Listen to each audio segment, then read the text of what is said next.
Welcome to She's in the Weeds. I'm Sam. And I'm Hollis. We're best friends exploring the intersection of pop culture and the female experience. Be sure to follow us on socials and subscribe to the podcast so you never miss an episode. And if you love us, give us that 5-star review. Nailed it? I think it's fine. 1, 2, 3, 4. Lines. Hella lines. We got our lines. Hello, happy birthday. Oh, thanks. This one's not coming out on your birthday. We should have happy birthday you on the one that came out on your birthday. Oh, that's true. Yeah, they do come out on Wednesdays. Yes. Well, I'm 38, everybody. Whoop, whoop. She made it to 38. I sure did. It's going to be my most mediocre year yet. No, it's going to be my best yet. That's right. Absolutely. It was the first one where I was just like, I mean, birthdays in the past, I was never stressed about or like, Yeah. This is the first one where I was like, okay. Feeling it a little bit. Because I'm on The down slope. Precipice to 40. Yeah. Don't we know? Yeah. But 6 months for me. yeah, I know. It's so crazy. It's so crazy. We have to plan your trip. I know. We said we were going to book it last month. We have to book it Yeah, soon. we do. Cool. I'm excited. Yeah. Oh, my notes is recording. Writing down everything we're saying. Good. It's going to send it to somebody. Oh, my God. Yikes. Speaking of recording, this one time, Hollis was complaining about this boyfriend that she had at the time, and it called him somehow. I don't know how it happened. I feel like... Was it like voice command? No, I must have just like had my phone in my hand or something, and like he was like the last person I talked to. One of those things, and a button got pushed, and like... He heard our whole conversation. Yeah, it was not good. I had to call him back and be like, he was not happy. Yeah. I don't even know what I said, but we were definitely talking about I think you were talking about breaking up with him. I'm pretty sure. Yeah, like I don't think he heard that. Like I don't. Yeah, think he heard may all not the have heard the whole details, thing. but he definitely knew that I was speaking about him, Yes. and not in like Not in the most a positive manner. Yeah. I don't remember how that unfolded. I think I covered it. It was up, towards smoothed the it end. over. Yeah, because it was towards the end. Like you were. Yeah. Yeah. Anyway. It's haunted me ever since. Both of us. Oh, It's haunted both of us ever since. Yeah, we both have PTSD from Yeah. Situations of I texted somebody once that was not a text about them, not meant for them, and that was one of the greatest stories of all time, though. Should we that tell it? that room cleared so fast. We were standing in a circle, and Sam We had a stinky friend. Okay. meant to text me about this person spelling extra stanky, and she texted the person, and we were all standing in a circle. You guys. And he pulls out his phone and reads it, and he just looks at her and goes, "What?" He was like, "Do I stink?" And Sam immediately looks at me.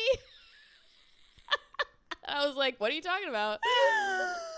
And I think immediately I was like, "Oh no, I know what She just knew what happened, and everybody just kind of one by one just left the circle. I know. I was like, To "I'm sorry, another. dude. I don't think I can save you from this one. I think you two just gotta talk this out." We did. We moved past it somehow. Yeah. He's a really good guy. He's a really nice guy. And not one of my finer moments, but I mean, he's like, "Why didn't you guys just tell me?" So anyway, we moved past it. We're still friends. It was definitely horrifying. And I triple check now. And there are some things I just don't say. Yeah. Because I'm just so terrified. Even Yeah. though I'm seeing the name and I know it's going to the right place, I'm like, it's not worth Something it. could always happen. You never Yeah. know. It's The not glitch worth of it. all glitches could happen, and it would. That's right. There Lord. have been glitches in the Matrix. So, yeah. Woo! Anyway, so we both kind of have PTSD and yeah. But luckily, none of that happened on my birthday celebration. We had a great time. We did have a great time. Yes. We went out. We had dinner. We went on a proper double date. We did. And it was really fun. It was fun. Conversation flowed. We had a good dinner. Mm-hmm. I feel like everybody had a good time. And then we went out to a new cocktail bar in town, and then had a couple drinks at this bar downtown. Yeah. It was just like a really good time. I was home by 11:30. I know. Yeah. It was good. Maybe midnight. Yeah. Bloomington is never short of characters. There was definitely some characters. Oh, yeah. There was a woman that came up and was talking to us. And at one point, she looked at me and she goes, "So, my boyfriend called me a whore tonight." I was like, oh, no. I was like, maybe you should dump him. Shouldn't be your boyfriend. And she was like, "Yeah, probably." Well, she's like, I'm going to think on it. Yeah. I'm just going to give it a beat. Oh, dear. Yeah. Okay. She was making the rounds that night. Yes, sure. she was. I can't even remember the things she was saying to me, but I remember she walked up and the conversation started normally. Yes. And then it was one of those things where, like, all of a sudden she just came out hot with something wild, and you were like, okay. Yeah. The conversation has shifted. That's yes. Yes. The narrative has shifted. So anyway, it was a good time. Thanks for celebrating. You're me. welcome. And Absolutely. thanks to everybody who came out. I actually had a good crowd. I kept saying to people, like, yeah, it's probably going to be a pretty chill night. I don't really have a lot of friends. I was like, I don't have any friends. When she originally was telling me, she's like, I'd kind of like to maybe, like, let's go to dinner with the guys and then maybe, go somewhere and, like, I'll invite some people from work. And I was like, oh, okay, cool. I was like, yeah, we'll do, like, a little party thing. And then I'm like, well, should we invite, like, a couple of the girls? She's like, yeah. So I sent out a message and she's like, you're just so much better at organizing these things. She's like, I don't even, like, know who I know. I know. I was like, I'll invite my 2 other friends. I was like, and that's everybody on the face of the earth I know. And Sam was like, there's like 7 other people we could invite. I was like, oh, that's right. Yeah. So we did. We had like a little group of 10, maybe. Yeah, it was nice. It was a good time. For sure. So worked out, and yeah, I am the Elton of the group. You really are. Yeah. You're really good at getting on the horn. Mm-hmm. I'm always just like, people don't want to be bothered. So I think she's imposing on people by inviting them to a party. It's like, no. They're not gonna want to They've come. got kids. They've got a job. They're not gonna come. Busy. They want girlfriend's Nobody wants to stupid come to my birthday. birthday. Like, turns out some of them do. yeah, there you go. Oh Lord, somebody help me.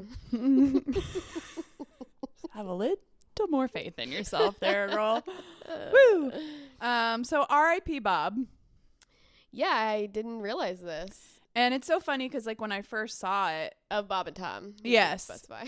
yes, well, and that's part of the bit is, I grew up listening to Bob and Tom. I never could have told you their last names. It's just Bob and Tom. Yeah. And Chick. Yeah. And Chick McGee.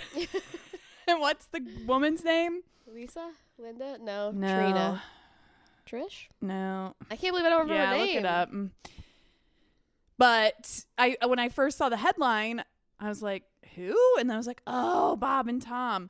Yes. I grew up listening to Bob and Tom on Q95 every day. And yeah, it's so nostalgic. Actually, a couple of years ago for my mom's birthday, Bob and Tom did like a live Christy. Yeah. Sorry, it was like. It's my not mom's coming up. name. I couldn't remember.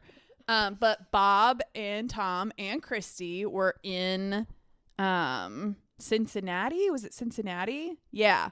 I think it was Cincinnati. And we went and they did like this live thing in a casino down there. Oh, yeah. So we went and stayed, and it was a live show. I think like a live taping. So it was at like 6 a.m. or something. Nice. Yeah.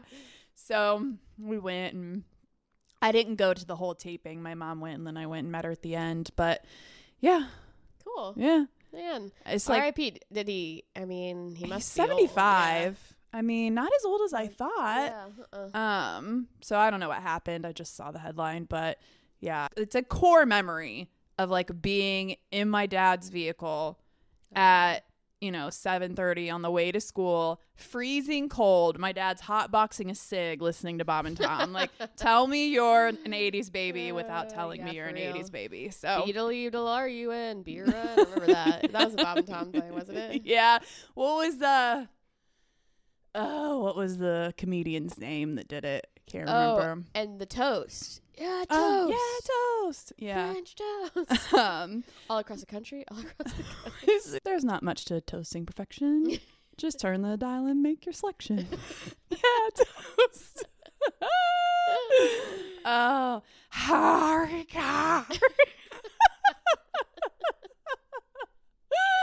Oh yeah, it was solid back in the day. Yeah, I mean, definitely a product of its time, but Yeah, but it was. I always loved it because my parents listened to nothing but NPR. So you were like, would Bob. Yeah, I was like, Bob and Tom, all right, these guys are cool. Yeah. Talking about smoking cigs and getting drunk all the time. Woo! Instead of just Palestinians. The White Trash Expo. Oh my God, yeah. Good times. Oh, man, good times. Well, R.I.P. Bob. Hope Yeah. Tom's doing all right. Yeah, I don't know. I mean, with his grief. Yes. Serious grief. An icon. Sure We've lost a cultural legend. icon. Yes. I'm sure they'll be playing all the greatest hits. Oh, yeah, for sure. Q95. I need to try and find like a Bob and Tom record. That would be a good thing to like have and just to have. That'd be a good thing to like. That'd be a good thing to have. Yeah. Just have. I mean, I don't disagree. Yeah. Cool. Cool. Cool. Cool. Okay, so should we talk about Emma Grede? Grade? Yeah. I'm not sure how to pronounce her last name. Yeah, you're going to have to give me all the deets. Okay, so essentially this woman, Emma Grede, again, I'm not totally sure how to say her last name. She's a co-founder, and I think it said she's the chief product officer for Skims, and then she's also CEO and has a lot of responsibilities with Good American, which are both Kardashian brands. Mm-hmm. And she was recently interviewed. She has a book coming out, and the book is called Start With Yourself, A Vision for Work and Life. And so she's been doing the press circuit. And so she did an interview with the Wall Street Journal. Now, I didn't read it because it's not free. You have to pay for Wall Street Journal. But she apparently made a comment in this interview and knew it was going to maybe ruffle some feathers. And then she talked about it on the Today Show. And so I watched that and then read another, I think it was a Business Insider article. They interviewed some women asking them what they thought about what she said. And essentially what she said is that she's a 3-hour max mom on the weekends. And, some people thought it was like, that's a crazy thing to say. What do you mean maximum 3 hours with your kids? But the way she kind of framed it was that through the week, work is her priority. She's got a lot going on. She's a busy woman. And that on the weekends, she likes to commit 3 hours to like core memory making and quality time with her kids. And then she has to like run errands and do things for herself. And it just kind of sparked this discourse about, like what is the right answer to work-life balance. And obviously there's no like universal standard for like how much time you need to spend with your kids or spend parenting. That's going to look different for every family. And I think the thing that really kind of interests me more, like there's just no right answer to that. You can't tell somebody what's right for them and their children and their family. Yeah. Like to me, there's not much of a debate there. Right. I think the thing that was interesting is, and again, I didn't read the Wall Street Journal article, so maybe she talks about it a little more there, but in at least this article that I did read, there was no mention of her partner, the father of the children, and like what he does. And I just find it, I think if you had a male CEO and he did an interview and said something along the lines of, yeah, I commit 3 hours of like quality memory making time with my kids every weekend, people would be like, that's great. That's incredible. What a wonderful father. Yeah, he commits 3 hours. He's committed. So yeah, I just think the double standard there is wild. Pretty wild. Yeah. And a couple of things from the article that I did read where they interviewed these other 4 women that are like ambitious working moms, because that's kind of the discourse is kind of around working moms and work-life balance and this idea about women having it all and yada yada. But yeah, just the reality that there's no universal formula for how much time you need to spend parenting your children or with your children, but that the expectation is that mothers should somehow get it exactly right. Yeah. And that conversations around work-life balance expectations are incredibly important, and it's not just a mom problem. And this person was talking about how the conversation should include the whole family, partners, and workplaces. And it absolutely should. And that was something I found interesting about again, maybe she addresses it in the Wall Street Journal, but it's like, yeah, I mean, when you hear these conversations, you don't really hear a lot about, okay, well, what is your company offering you in terms of time off and family leave and like that kind of stuff. And again, like at least what I read and saw, there was no mention of, well, yeah, I spend 3 hours and then I'm going to running errands and then their father's spending 3 hours of quality time with them. Like there was no mention of like how it's split amongst the parents. And yeah, I think people are assuming if she's only spending 3 hours with them, then they're absolutely spending the rest of the time with the nanny. Right. You know, which I think is like a privilege thing where people immediately want to get like huffy. You can afford a nanny, so you just dump your kids on a nanny. Yeah. And she did say, you know, she's obviously doing well. Right. Yeah. So she did say, I do have a network of, I have a nanny, I have a housekeeper, she even has a chef. I mean, it's the whole, you know. There's just such a judgment about that in general. Yes, that, absolutely. Like, you have enough money to pay somebody to take care of your children, so you don't have to. But you should be, you know, like is the judgment, I feel like. Yeah, that's definitely part of it. Part of it, yeah. Yeah. Yeah, that's a tough one. It's just so interesting to me the way people react to hearing things. I mean, I'm not a mom, but it's just so fascinating to me that like people talk about their personal life and explain what their experience is as a person or a mom, and that immediately people are just, their reaction isn't, oh, that's another way to do it. Right. It's always, oh, well, that's You're not wrong. the way I do it. Yeah. Or that's not, or I wish I could do it and I can't, so I'm going to criticize you it. for Yeah. it. Yeah. Exactly. Yeah. No, I for know. sure. And I mean, the dad thing is just like, yeah, hello. It's a 2-parent household. And I assume there's no mention of the dad whatsoever. I mean, yeah, we don't know that for and sure, I guess, but you know, I guess I could have looked. I assume she's married to the father. Now, I don't know who for knows, sure right. because she didn't say that. But, yeah, it's just interesting. And I think it goes back to this idea of just setting these impossible standards for women and mothers. Yeah. And that the standard it's changed a little bit. We're starting to look to fathers for more support in the household and with the children. We're finally kind of starting to conceptualize all of that and like move the needle. But it's taken how long? And like for so long, the standard never changed for men. And it's just constantly evolving and changing for women. And it's like as women moved into the workforce more and have been given the opportunity to do more things, it was like, sure, you can do these things, but don't forget you still have to do all of these other things too. And perfectly. Yeah. And I think there's this paradigm too. Paradigm's not the right word.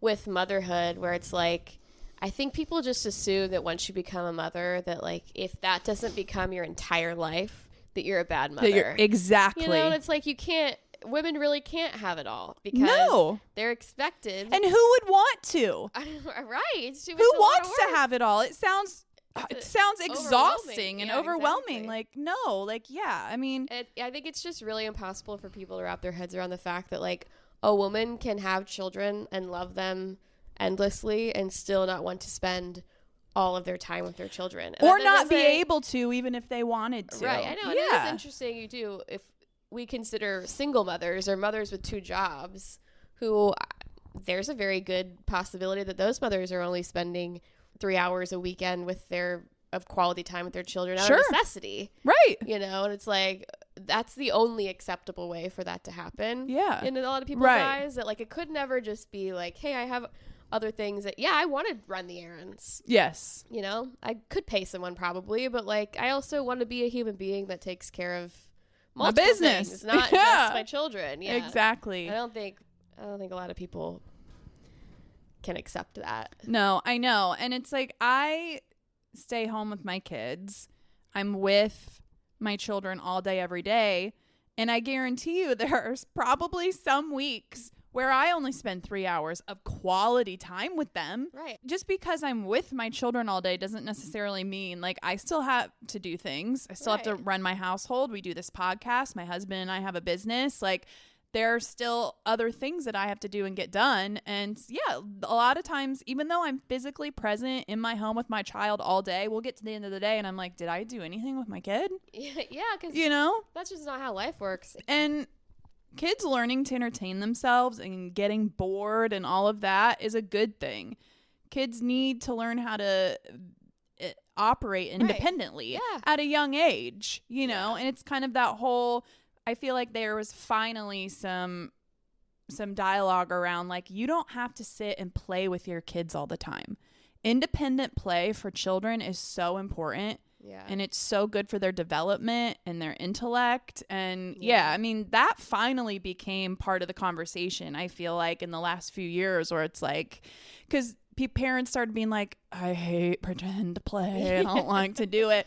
And you had all of these psychologists and child development experts coming out and saying, no, independent play is so important. Yeah. It sparks creativity. Same with being bored.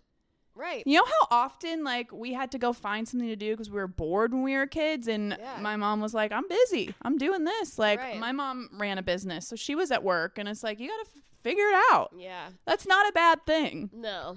I wonder too if some of the backlash or reaction to her saying this was because she was saying it with confidence. It wasn't like somebody asked her a question and she was like, well, I'm busy and I only get 3 hours a day with my kid. She was it sounds like from the way you describe it, she was very much like, I'm sharing with the world my schedule and I'm not ashamed of it. This is what my life looks like. Mm-hmm. And like, women, attention, you can live a life like this too, and it doesn't make you a bad mother. Exactly. There's something like a confidence in that probably intimidate some people. Absolutely. It is such a shift from what we also expect women to just be like grateful for being a mother and we expect women to have guilt around not being 100% present with your kids 24 hours a day. Yeah. And that has to stop. That's really one of the biggest problems with this is like we have to stop pushing mom guilt and shame on people. Yeah.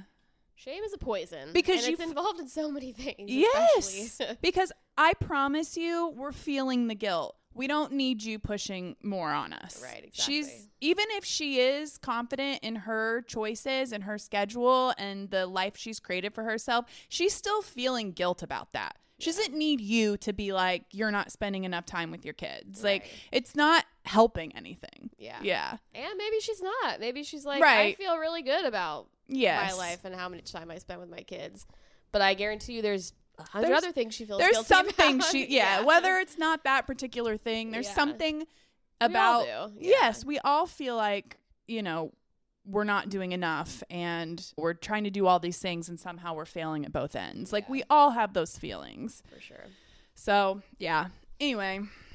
Well, good for her for coming out and being vulnerable and telling. And being honest. Telling her truth. Yeah. There's not just one right way to do things, people. Yeah, exactly. Parenting included. Yeah. Yeah. Okay, should we move on to the Katy Perry, Ruby Rose? Yeah. So I just saw the video that Ruby Rose posted, or maybe it was a montage of the posts she was making. Okay. About like the first post she made about it, and then the like multiple posts going into more detail about what actually happened. Yeah. I mean, I'm not surprised, only because I feel like there's a few Katy Perry songs I like, but as a personality, not a huge fan. Yeah. And I feel like she does that on American Idol.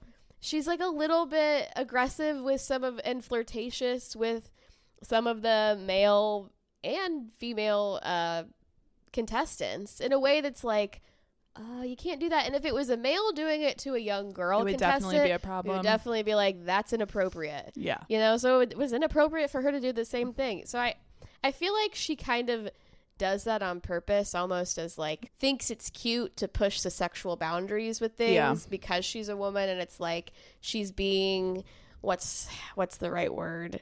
almost like, oh, I'm taking it back, Yes, which I'm owning my... Yeah, which I feel like is completely backwards. And yeah, you can't take it like that. No, it's not exactly yours what we're to trying take not to do. Yes. Yeah, that's what we're telling everyone to stop doing. Exactly. Yeah, and I think there's also probably some privilege there where she thinks, oh, I'm a celebrity. People want this from me. Right. And it's just not the case. It's not the case. Yeah. Yeah, I thought it was interesting. I saw the original comment about how she said she was assaulted. And then when she said what she did, I was like, oh my God. Oh, wait. It's pretty egregious. Yeah. I mean, I can see it going down as like, because I feel like especially when you're young, you always had those friends or people that were like, pushing the boundaries. Yeah. But it was never fun or comfortable. And I feel like we are finally in that time where it's, you can say, that made me feel really uncomfortable. You can't just go around doing that to people. Yeah. I would have been pressing charges if that happened to me. Yeah. What she said happened. If you haven't seen it, look it up. But it's pretty bad. It's not like, there's no gray area about the fact that if this happened, that is assault. Yeah, for sure. And I mean, yes, we are operating under the assumption that this did happen. Yes. I mean, there is this is the tricky thing about these things. There's no way to know except the fact that she has no reason to lie. It sounds like there's witnesses. I'll be interested to see, because she was laying on someone's lap when it happened. So I'll be really interested to see how it progresses. And of course, it kind of relates back to some of the conversations we were having around the Margaret Atwood episode about believe all women. And because I saw a bunch of comments that, of course, just people trying to piss people off, being like, well, which woman am I supposed to believe if we're believing all women? And, we had kind of talked about how it's more about believing victims and taking all of the accounts seriously. Yeah.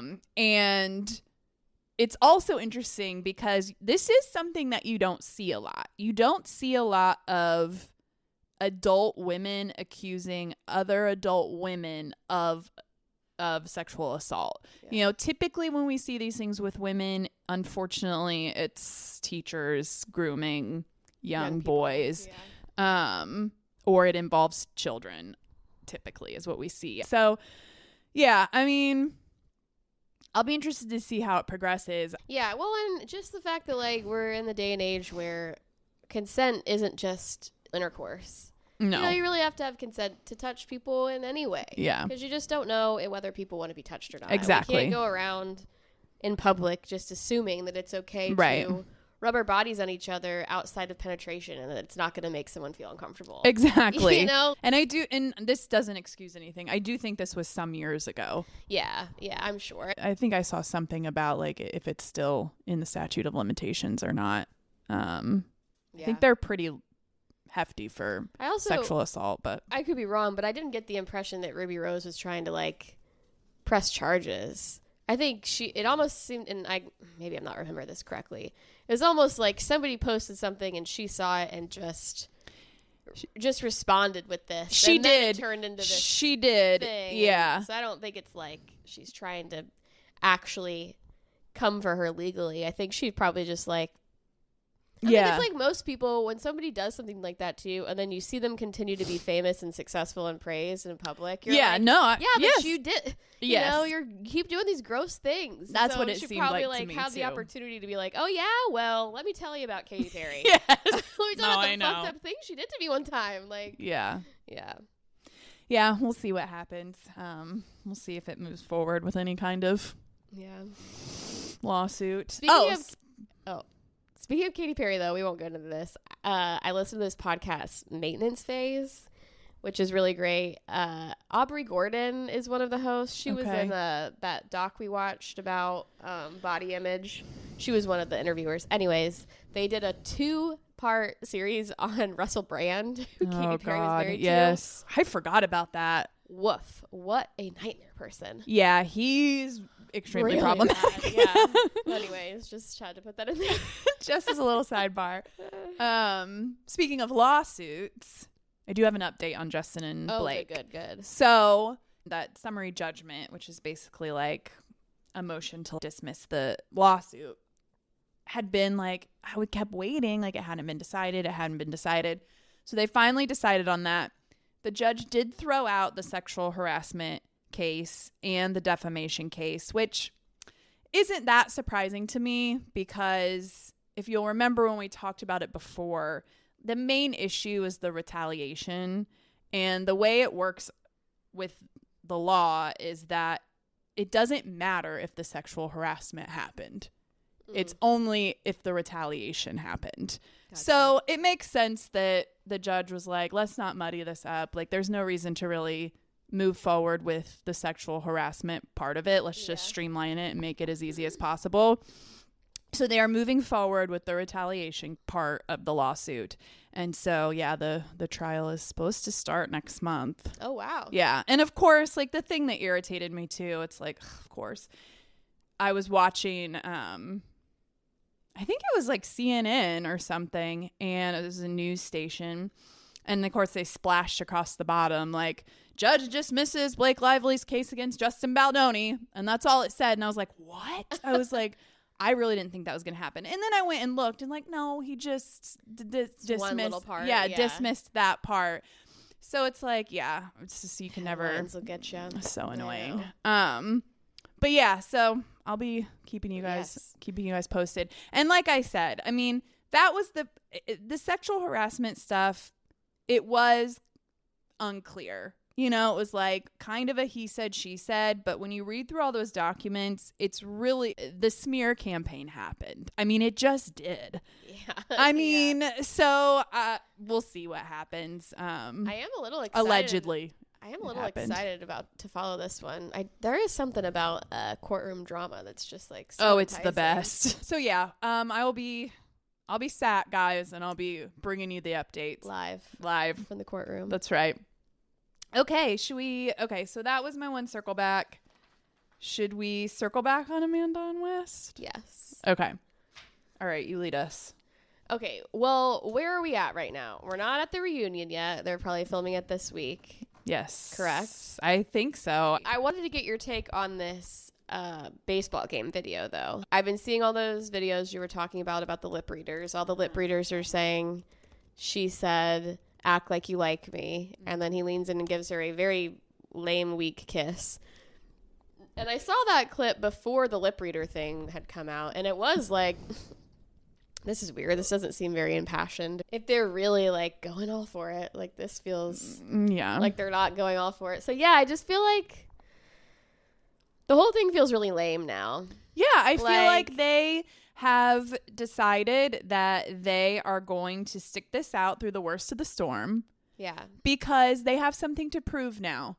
And like once things sort of start to go back to normal and the world starts to forget about it, one of them is going to bail. Yeah.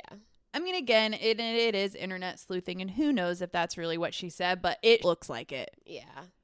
Yeah, and I mean, I think we all knew, obviously, that there's no trajectory here. Like, what are they going to do? I know. You know, if Wes wasn't ready to settle down with Sierra, he's certainly not ready to settle down with somebody who just separated from their husband of Speaking how of many years? Ready to settle down, I can't remember who said this on the episode. Maybe it was Jesse. Somebody said, yeah, Wes is going to be looking like Kyle Cook by the time he's ready to settle down. And I was like, oh, the irony.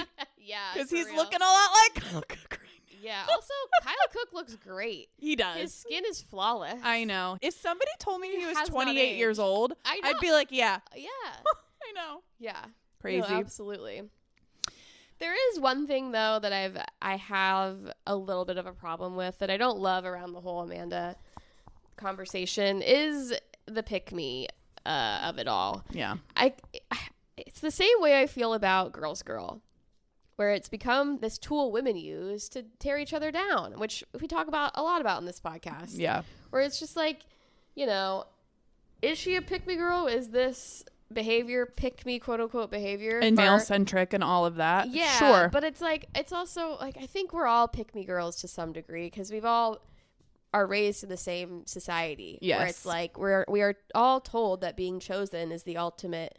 That's yes. What we all want. We've been conditioned to be this way. Yeah. And so like, of course, is what she did wrong? Absolutely. But I also don't feel like, you know, throwing out phrases like that at each other is only going to segregate us and isolate us more. I don't think, you know, characterizing somebody as that or, you know, not really inspecting or examining the reasons as to why she might behave that way. Exactly. I think that's what's getting lost here. Is Absolutely. That, like, is she behaving that way? Sure, but like, I'm sure there's a lot more to it than just like, oh, she's a simple pick-me girl. Yeah. You know, we don't get that way. How out do of nowhere. pick-me girls get made? I mean, that's exactly. the thing. We don't, like you said, we're conditioned into that. Yes. It's not healthy behavior. It's the same thing with girls girl, you know, where it's just like, and if you want to call yourself a girl's girl, that's fine. But using that as a way to tear someone down, like, again, it's deciding there is a standard of a woman. And I just don't think that's any way women should live. Yeah, no, I agree. It's so funny because I feel like we share the same brain because we were like, what are we talking about today? And we had like all the same stuff.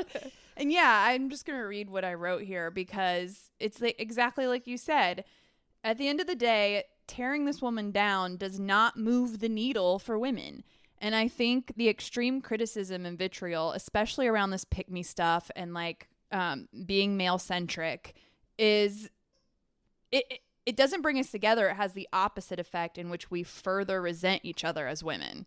And we need to figure out how to hold people accountable while still having a certain amount of compassion and affecting societal change in the way we value both women and men and the way we view romantic love and relationships as like you said, the ultimate path to like happiness and contentedness and self-worth. Yeah. And this whole idea of like decentering men has really only come into the mainstream chat in the last few years. And then when women don't immediately like adhere to this, we are so quick to criticize when it's like, guys, this doesn't just change overnight.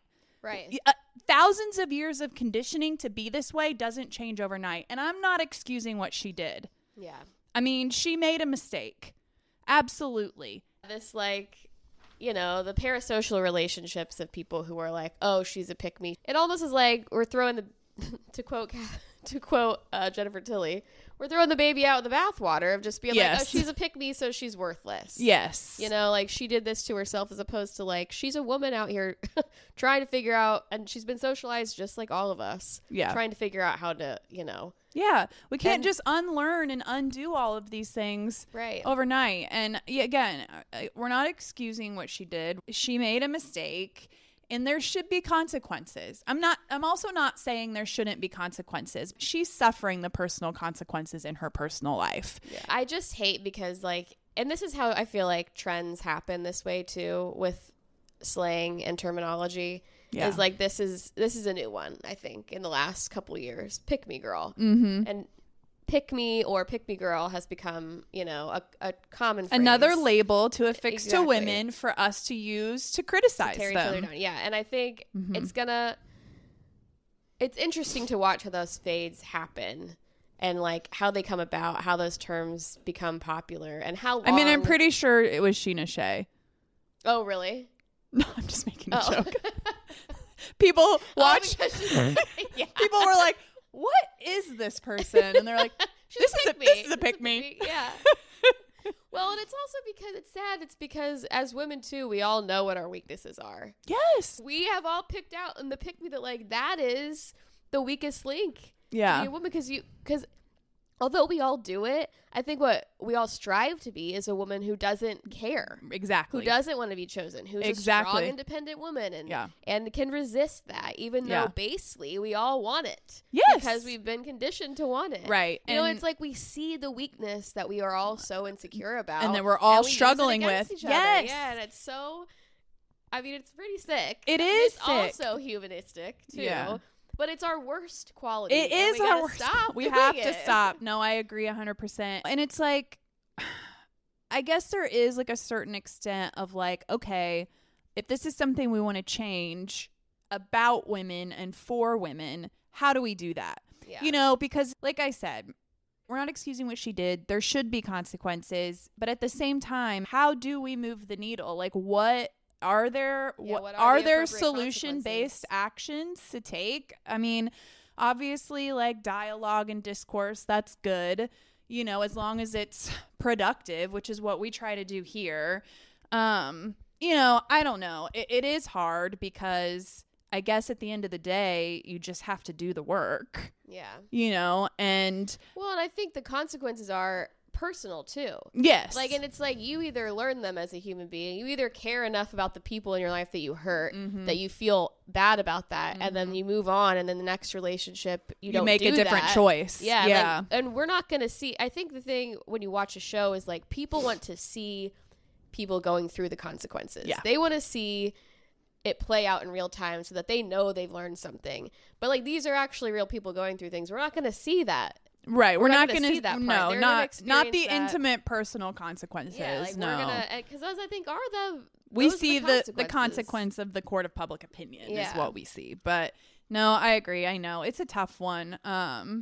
You know, there's also, you know, we're talking about this from a female perspective and sort of this like pick me and like being male centric, but there's also a lot of racial implications here that like This one's very layered. it's very layered. And I saying this about Amanda is not to discount the racial implications at play. And I think, you know, we don't talk about this a ton because we are white women and like, you know, but you know, we talked about the Hannah Berner and Meg Thee Stallion situation, and that one was obvious. I mean, that was what the headlines were. This one is more layered. I don't think that it's necessarily the first thing people think about. Yeah. When this happened, it certainly wasn't the first thing I thought about. I mean, I thought about the conversation that they had on the show when Sierra was talking about it and KJ and her and Mia were kind of having this conversation. I thought about that because it was like Amanda and Wes were both present in that conversation, and it just sucked to like see that conversation happen knowing what had happened. But I really we all did praise them because we were like, they handled it so well. They Right. they listened. It sounded like they all like consumed it, Yeah. took it to heart, but like apparently not. Yeah, and you know, there's just a lot to it, and the whole really just like the way all of these men have treated her, Austin and West, and even Jesse, the little bit of like, you know, the whole asking Wes if he could make out with her without ever saying anything to her. There's really this kind of like a situation that she's there for the taking. Yeah, and this situation of like this almost like this fetishization of her where it's like they all want to hook up with her, but none of them considered her like a viable option to like be with. Even after she has made it very clear, very vocal, like That's what is a she relationship wants. person. She wants a real connection with somebody. Yes. She doesn't want casual hookups. That's not what she's about. Right. Both Austin and West not only like didn't really take her seriously as like an option as a girlfriend or a partner, but they both dicked her over with another girl. Austin did it with Lindsay. Yeah. You know, and real quick, just circling back to the pick me thing, I made this note and I just want to say this because not that these people didn't get heat too, and not that we didn't talk about it, but it wasn't, again, I feel like we weren't even really talking about pick-me's and being male-centric when some of these happened, but like all of these women that I'm about to name from these franchises betrayed their best friend for a man, attention from a man. Now, we talked about some of it before, but Kristen did it to Stassi, season 1 Vanderpump. Lindsay did it to Sierra with Austin. I know they weren't really friends, but still. Taylor did it to Olivia on Southern Charm. Oh, yes. Raquel did it to Ariana. Katie did it to Dana.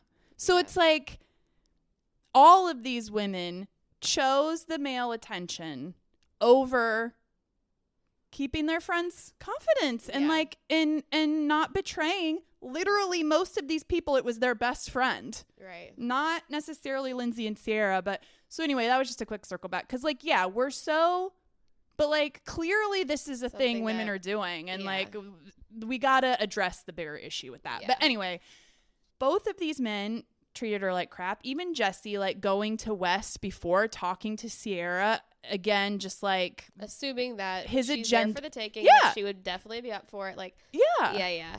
I know, and I think Wes said something. I don't know if this was a clip I saw on some other show or what it was on. He said something to the effect of, like, what was I thinking dating somebody who dated an ex of mine from 2 years ago? And making the claim that, like, Sierra and I kind of dated 2 years ago. It's old news. I'm allowed to move on. Like, at what point is this, ridiculous for people to be mad at me for this situation? And I think what he's missing is exactly what we're talking about, is just how layered and nuanced this was. Yeah. Because I was like, oh, well, is he right? And I don't think he is, because many of the reasons that we talked about. Right. That, he really played her. Yes. In the media. Yes. Which, because of this reason, we're talking about the racial implications, are not only he hurt her personally, but then he embarrassed her in the media in a huge way. Yeah. And then kind of refused to acknowledge it until she forced him to. Yes. And then he didn't talk for an entire season, which was weird. Yeah. Which I think he was trying to, like, either avoid just really misstepping and saying something dumb. Yeah.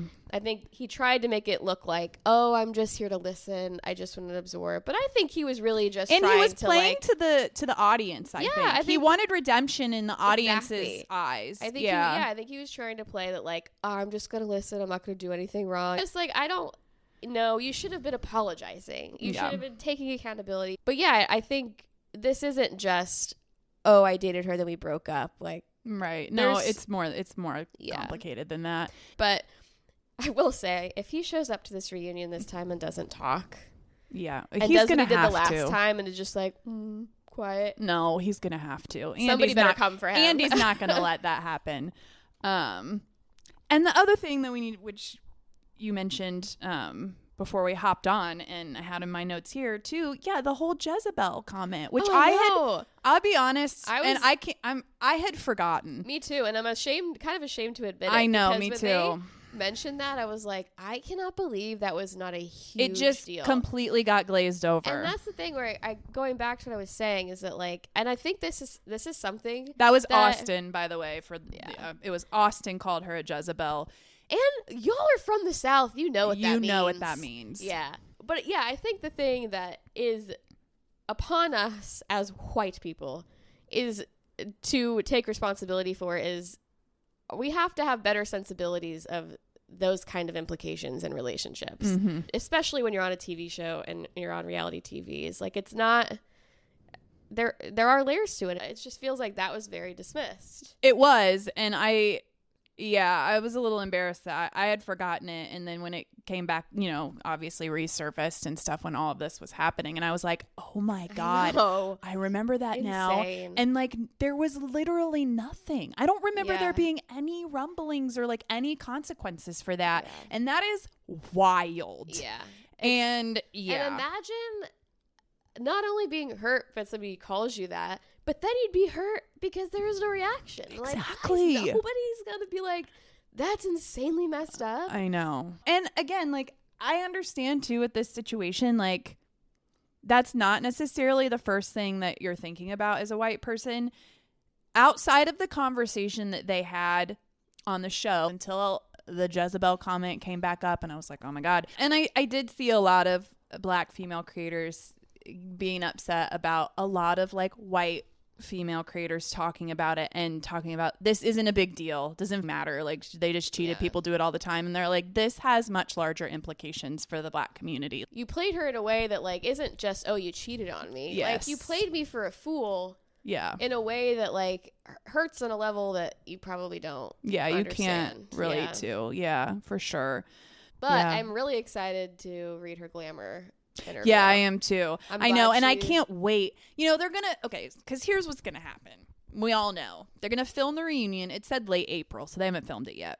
They're gonna film the reunion. We're gonna get what we get at the reunion, but you know how the reunion is. Yeah, There's never enough. Yeah, and then once the reunion wraps, also I saw that they had picked cameras back up, so I think we might get an extra episode. I don't know. We'll see. Interesting. Yeah, I saw they confirmed that they picked cameras back up. Well, yeah, we'll see. Does Sierra come back next season? Well, the first thing is I can't wait for the reunion to wrap and we see it, and then they're allowed to do the press circuit because she's going to be on podcasts. I feel like she's really taking off too. like she doesn't need to do Summer House. No, anymore. that's what I. It's Here's just what like, I would spread like your to wings, see. girl. Here's Fly. what I would like to see. Or something like that. Spread your wings and fly, girl, fly. I would like to see. Honestly, don't have Amanda back to In the City and put Sierra and Mia on In the City. Yes. I feel like Sierra and Mia are too good for Summer House. They don't agreed. even let Bailey and Levi take on the next generation of Yeah. Summer House. Maybe you don't ask Amanda back to In the City. Sorry. Yeah.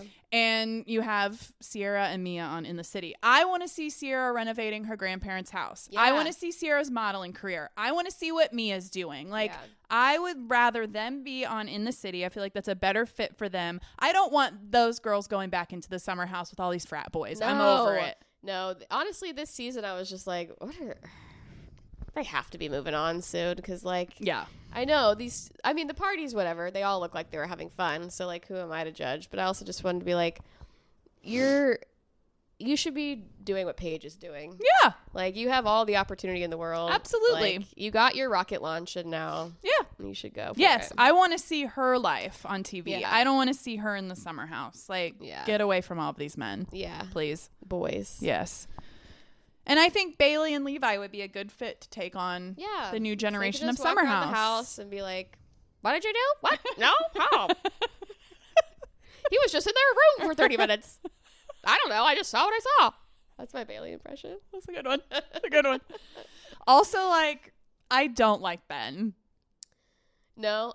Why can't there not be one decent guy? How is Kyle Cook coming up the best guy on Summer House? Yeah, I know. You know, Jesse Solomon's a real dud, too. He's Just a like, super dud. He's super dud. Nothing's happening there. KJ's all right. He's a little quiet. Yeah. Ben, he's just, like, got a girlfriend now. Yeah. It's like, He's that's just- no fun to watch. I say keep Bailey and Levi and just bring on a whole new cast. We have to talk for a minute, though, about the weird-ass Amanda speech. Oh my Confessional God. speech. I was just like, who is this person? She was talking in a way, she was doing a weird impression. She's been here for 5 minutes and we're supposed to just be like, Ben's in love. Yeah, well, and she had this weird voice like, Amanda, I'm in love. It was just like, okay. Trying to like do an impression Ben, of him. yeah. And then she did my favorite, I'm married, not you. I am. And like pointed with her Right. thumb. It was like, are you 4 years old? I was like, what is happening here? I know. And It's it was so like, bizarre. you do realize that reflects more poorly on you than No. him. And I just wanted to be like, oh, you're really giving the pick me crowd a lot of gas. I mean, my God. Amanda, Just talked about this. We're trying to do away with pick me girls. You're really not helping the situation. Who doesn't love a little male attention? Which, I mean, not true, but it's also like, maybe don't use that as your defense. I know. For And I wonder too, like, Clearly egging on someone's affection when you're married, like, it's just not a good look. no, it's not. And I also wonder too if that would have made the cut had this not I happened. know. It's like yeah. it's so to be on that editing room floor. I know, man. So But yeah, Ben's half of that conversation was also weird too, though. he's weird. I I love don't. the like, hey, I'm trying to be positive and give you compliments, and you're just like, Yeah, like you probably Okay. were trying to sleep with her, so whatever. and that's the thing. I kind of believed her. No, I kind of totally did believed her when too. She was like, I mean, you we were flirting watched with me. Ben just like drool over her the whole. Yeah, exactly. It's like she's like, and I'm sure there was a text message chain, and I'm sure he was trying to hit it. Yeah. But it's also just like, God, this is why reality television shows are so hard, because we're supposed to be picking a side, and they're both always You can't wrong. pick a side. No, there's no side. I know. There's no It's right because side. Everyone's everybody's wrong. always wrong. Everyone's always wrong. Speaking of wrong, I strongly dislike Danny Booko. I cannot. He was so abhorrent and gross. Okay, I talked about how dark I think Danny Booko is last season. Yeah. Okay, and I am doubling down on that. When he was talking about meeting Nia at church and he was saying how he was like putting it out there that he wanted to meet somebody, and he's like, she's gorgeous and a freak in the sheets, and God delivered Nia Sanchez on a platter. Gross. I know. And I just wanted to be like, Talking about your wife that way? it was very weird. It felt like we rewinded to 1992. Yes. It was like, what? And then him saying the thing about, so we got the vasectomy and it's like 3 months or 35 eliminations Oh, yeah. before you're actually sterile. And he says, I think this might have been when he was talking to Tom Schwartz. And he's like, yeah, who's going to take care of my wife who will be in a wheelchair after 35 eliminations? Yeah, just Gross. I'm sorry, gross. And then just the way that he, like when she's like, we're done having kids. And he's like, I don't know. Like, to me, it's just giving that. And the fact that she was like a beauty queen too, it's really giving like, oh, let me find my little wife who's going to bear my children and have sex with me. And, yeah, I'll say when we're done having kids, and I'm going to make you move out here to Santa Clarita, even though you really don't want to, which she still talks about a lot. Right. It just, it seems very antiquated to me. Yeah, it's His also like whole outlook. he obviously wasn't listening in the last conversation they had when she was like, I want to have all these kids because I want my body back. Yeah. And I want to like be done with that phase of our life so we can both Also, move we on. have 4. Yeah. Yeah, I'm also curious what your impression of what's Vincent Van Gogh's Luke's kind of pressure to have sex with Kristen. I was like very surprised. She's 3 months postpartum. I know, and I wanted to be like, he didn't strike me as the type. No. And I feel like at one point he mentioned these like, oh yeah, I have a high sexual appetite or something, which I was like, well, I'm sorry, 3 months postpartum. Dude, and obviously she's struggling a little bit. Yes. And it's just like, you're not helping the situation. No, you're not. And I can't believe her therapist said, Kristen, it's 15 minutes out of your day. I know. I was like, you need to get a new therapist. Yeah. What? Yeah. And like, obviously, it's one of those things that like, you know, people are entitled to speaking their needs in a relationship and being heard on them. At a certain point, they are also entitled to having those needs met. I'm not saying that like, and but not saying a conversation about it can't happen, but and it sounds like they're keeping an open dialogue about it, and that's really all he should expect at this point. Yeah, like when she's ready, she'll be ready. I know. And like, I was just surprised at 3 months. I thought they were gonna say, 9 months or something, but 3 months seems. I mean, obviously, I've never had a child. But 3 months, even to someone who hasn't had a child, sounds very soon. And also, he just didn't seem. That didn't seem like his nature.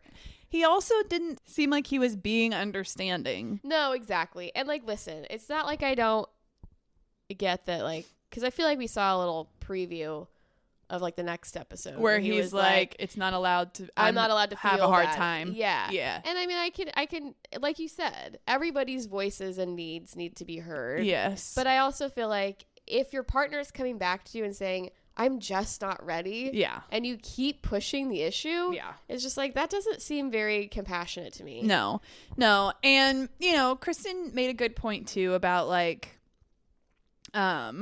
Luke saying something along the lines of like, well, I'm just going to keep trying because I feel like if I don't keep trying, then nobody will be trying. And like, and she's like, it's nice to feel wanted. And so I feel like there's a productive conversation to be had. And like that part of it is good. Like, yeah, you do want to still feel desired and wanted, but you certainly don't want to be pressured and you don't want to be made to feel badly for the other person in that situation. And I feel like he's just not. It also doesn't seem like approaching it the right way. No, it also just sounds like he's like, it gives a little bit like, I don't care if you're not going to enjoy it and you're not going to be ready. I just need to have sex. Right. As opposed to like, I want to connect with you. I need my needs met. Not like I want to keep the love alive in our relationship. Right.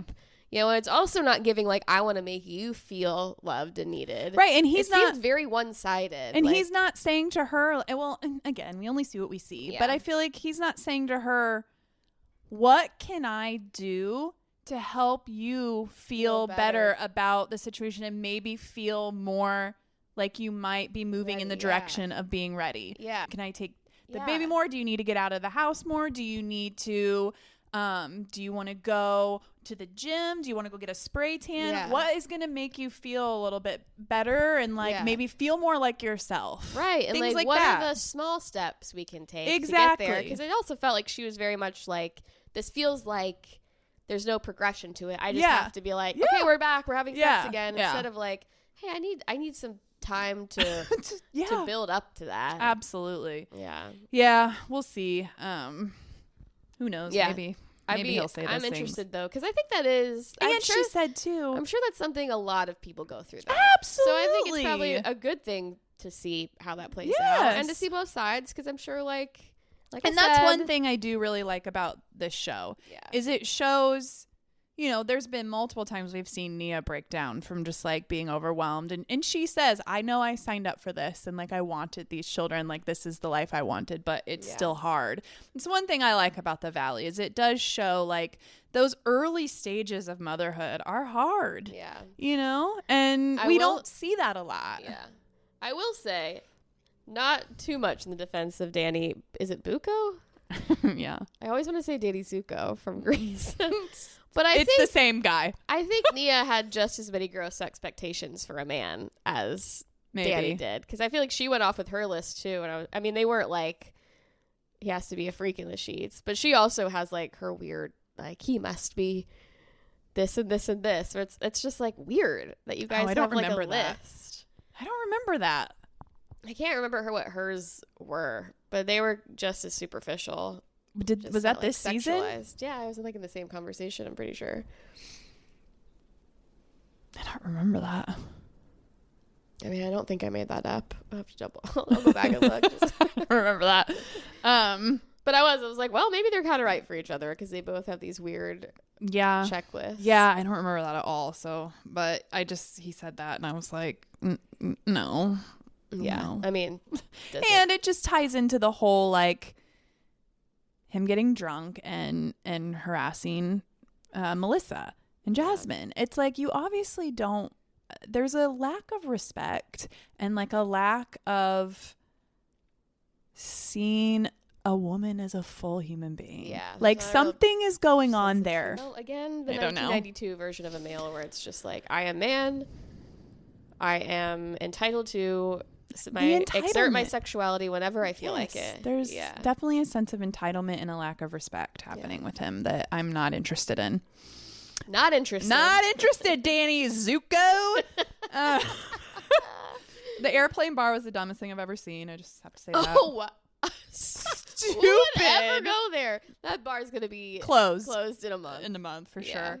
Also, Kristen saying that she was angry at herself for not bouncing back faster as she's standing there, like, looking at her closet and crying. That was heartbreaking. Like, how can he see that? And be like, come on, baby. Just shut up. I know. Like, come on. God. Okay. Have you been watching Rhode Island? No, I need to. It's so hard to watch everything. I know. I run out of time. Okay, I'll start watching it. I have it on my my list. How many times is Amanda going to say stream of revenue? Amanda? Which Amanda? Beverly Hills. Oh, gosh. How many times do I have to hear you say stream of revenue?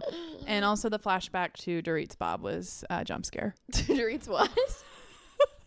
Dorit's what? Her Bob? When she's driving the car? I forgot about her Bob era. I don't remember this. The flashback. Yes, they show a flashback and she's driving a car. And she has that bob. And it's like a wavy bob. Yeah. And I was like. Yeah, it's also just, I love when they do flashbacks because I'm like, they look so different. They go through so many eras. I know. And like their faces are so different. I know. Yeah. It's funny. Yeah, what are we thinking about Dorit? She, I was really enjoying Dorit 2.0, and now she's turned a corner, and she's kind of Cruella de Villing. Yeah, I know. And I think there's a part of me that's just like, it just feels so obvious that she's like, yeah, you've been in a relationship where you've been, emotionally shut down for how long? And now you're just like, no, I will not stand for that in any of my relationships. But you're going taking so it too far. far To the other end of the spectrum where like I feel like she just had a conversation with herself one day. She was like, I won't do this ever again. I'm not taking 1 ounce of shit from anybody. Yeah, like now she's just like, girl, you got to come back down to earth. I like, know. But I also feel a little bit like, I am surprised at Erica. Yeah, that Erica conversation took a weird turn. That Erica- got very like Also, given the way Erica reacted during her whole situation, right. you think she would have had the grace period she would have given her was going to be a little bit longer. Yeah. Because, I mean, I get it. You can only go so far, but like, it hasn't been that long, Yeah. you know? Yeah. And that conversation really like took a turn. Her and Erica's fight at the dinner in Italy or wherever they were. Yeah, because Erica really got and that's what Erica does, that where she gets on her high horse and like and she's just like, you can't push me around. Yeah. I'm just gonna say no, and then that's it. Yeah, I know. And I thought I almost feel like they don't even have anything to. They're not even fighting. No, exactly. It's like it was so like what they both. It just escalated, right? Almost from nothing. Also, and then escalated to this point of like, guys, just chill out, because like now you're insulting each other, and now it's like they don't even need to be fighting. Right, but I didn't think it was right for Erica not to show up to her thing.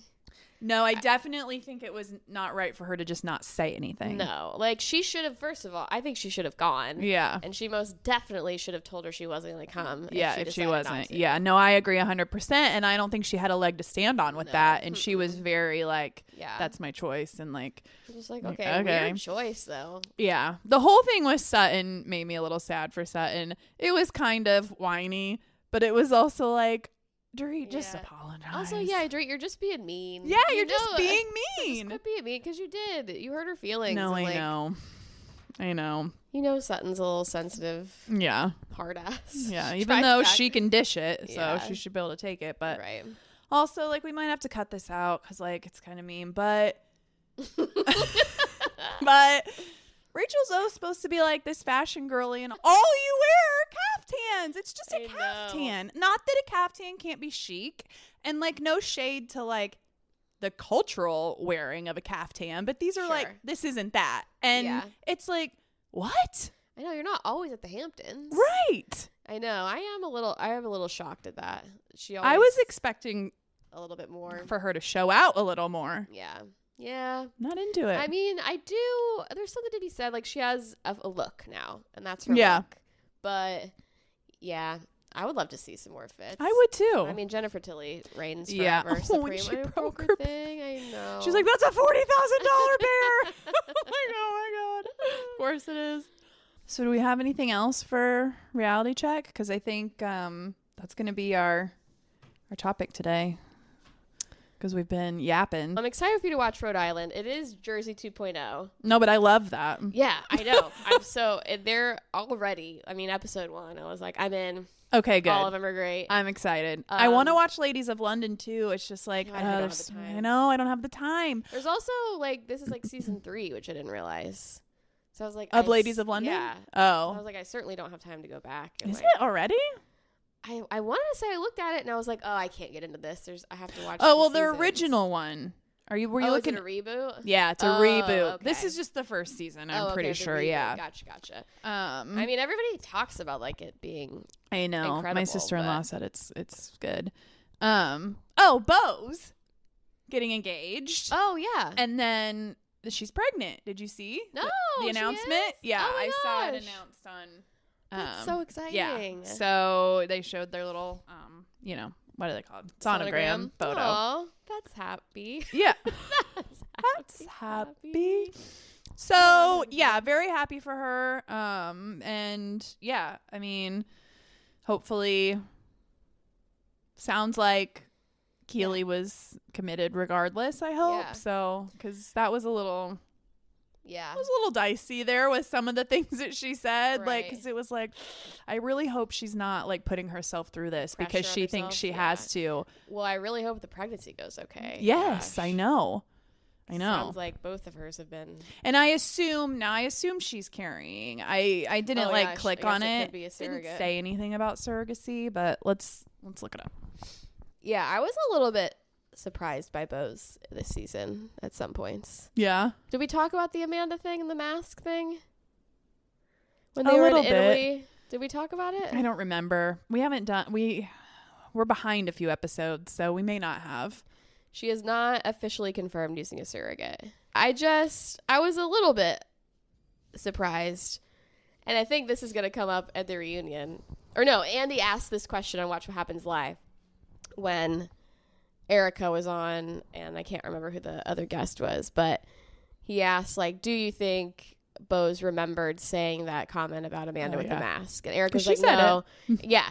She clearly said it. Yeah. And Erica was like, no, she didn't remember. And I was glad that the guest was like, she remembered. And I agree. I mean, she may have just been like, oh, I didn't mean anything by it. It was just a simple joke. Right. But you can't try and say that, like, you didn't say it. Yeah. They're going to roll that footage. Yeah. Yeah, for sure. And the whole, like, oh, I don't remember saying that. That's like a real weak line. Yes. And also didn't seem like her. In her character. Like, normally I agree. I would have expected her to be like, yeah, I said it, but it was just a silly joke. Like, I didn't mean much by it. Right. And, like, taking ownership of it, but... Yeah, we'll see. I did love, who was it that was on? Was it Brittany Cartwright? I think it was Brittany Cartwright, and I'm not sure. I don't remember the name. But somebody was on Watch What Happens Live, and they were talking about the West and Amanda and Sierra of it all. And Andy asked her, like, what do you think about Rihanna trying to hook her up with Michael B. Jordan? Yeah. And she was like, if you think these A-list celebrities are any better, they're like, I was just like, I loved her. Yes. I have no idea who it was. I can't remember, but I was like, yes. Who was that? She kept nailing it because she was like, if West is the prize in all of this, then we have bigger problems. Yeah. Who was it? Because I remember her saying that, but I can't like even think of what her face looks like. Yeah, she was really nailing it. Yeah, though. I was like, good for you, girl. Yeah. And then I have a note here, and I can't remember what it's referring to at all, but it says, Amanda saying, someone must have confronted Amanda about something, and she says, well, it wasn't my information to share. And I wrote, she's implying that it's true, almost rubbing it in her face, kind of insane. What is she talking about? Wasn't my information to share. Like, I think somebody was confronting her about, like, hey, you maybe need to apologize for this or take ownership of this. And when she did it, she said to the person, you know, it wasn't my information to share, when maybe it was something that, like, wasn't even true. Was it about, like, no, that wouldn't make sense. I was going to say, was it about, like, something with Dorit's marriage? I can't remember at all. Yeah, I can't remember now.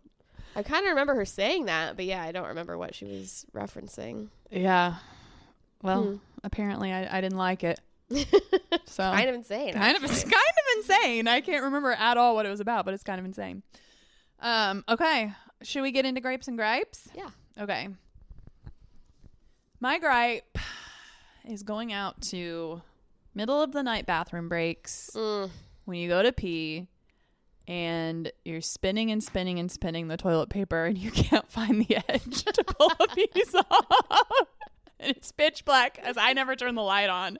I just go in and sit down in the dark and I'm spinning it, and I get so pissed off because I can't find it. It's bad enough you're already up in the middle of the night peeing. Yes. And then which happens much more frequently after you have children. Yeah. Oh, yeah. Man. That is a real bummer. It's like those videos where it's very like upsetting. You're having a bad day and then you catch your sleeve on the door handle and you're just like, ah! Never happens when you're in a good mood.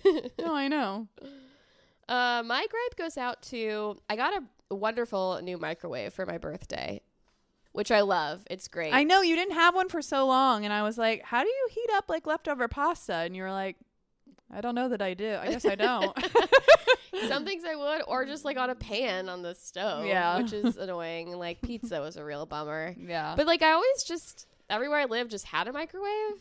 Yeah. You know? A lot of apartments come with one, yeah. right? Yeah. So I never bought one. And then moving in here, I was like, oh, huh. And I was like, it's one of those things where I was just like, well, I don't really need one all the time. Yeah. I never got around to it. But finally I was like, I want a microwave.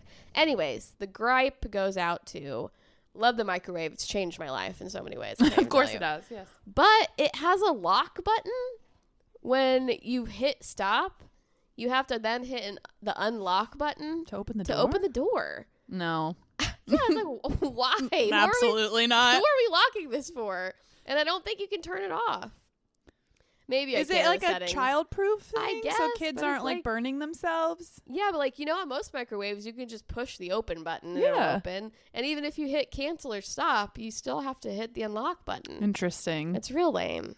It's like, Maybe what you can turn it extra- off. Yeah, I mean, I guess I can in the settings. I tried to look and it wasn't obvious. It wasn't right like off the super. bat. It wasn't Yes, the and I first was thing like, on well, the first guess page. can't do Turn it. off lock button. Yeah. Yeah.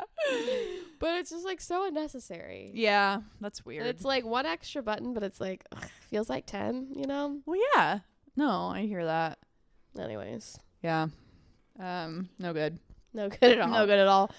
So my grape goes out to when you finally clean your makeup brushes after you've been meaning to do it for so long. And it's like one of those micro anxiety things that like you're like, oh, you keep putting off and putting off and putting off. And if you do, it's going to take you like 5 minutes. And so I finally did it the other day after meaning to do it for probably a month. And I just love, well, first of all, just like taking care of a micro anxiety is satisfying in and of itself. But then I just love watching the makeup run out of the brush and watch the brush slowly return to its original color. Yeah. And you can really get them like perfectly clean, like brand new. And their like shape looks better. Yes. Yeah. So satisfying. It is really satisfying. I like to like rub mine in circles In in my my hand? palm. Yeah. I do the exact same thing. Of course. Of course we do. Feels really good. Yeah, it's And then amazing. watch the like makeup colored soap. Like Yes, on your the hand. soap turns peach. Yep. Yeah. Yeah, it's a good one. Yes, it really is. Yeah, and then you're like, man, I should really do this more often, and then you don't. Exactly. Yeah. No, for sure. My grape goes out to Anytime Fitness and their most recent marketing poster that they have up. I really wanted to give them their snaps because the two women models and this marketing poster, which was like a scene at a gym, were two very average sized women. We love to see it. I know. And I was like, yes, it's not like two of the hottest fitness models you've ever seen in your life. Right. Which is not an accurate representation of what the And gym not looks attainable even if you spend No. every day in that gym. like. And it's also like, yeah, Not attainable for most women. it also doesn't make sense from a marketing standpoint. If you're trying Right. to attract, I mean, I get the idea. It's like you're Look like this if you- aspirational. yeah. Like, yeah. But I think we all know now from data research that like people want to see themselves. Yes. So like get some models that look like real freaking people. And they did. Exactly. So good on you, Anytime Fitness. Yeah, wonderful. Yeah. We love it. All right. Cool. All right, whackers. Well, we had a whole topic we were going to get into, but we ran out of time. So We will. it's going to be a reality check for you today, and we'll be back next week with more yaps. Yeah. Well, we're going to whack it real hard next week. That's right. Whack it out right out of the park. Woohoo! But Ooh, bye. bye.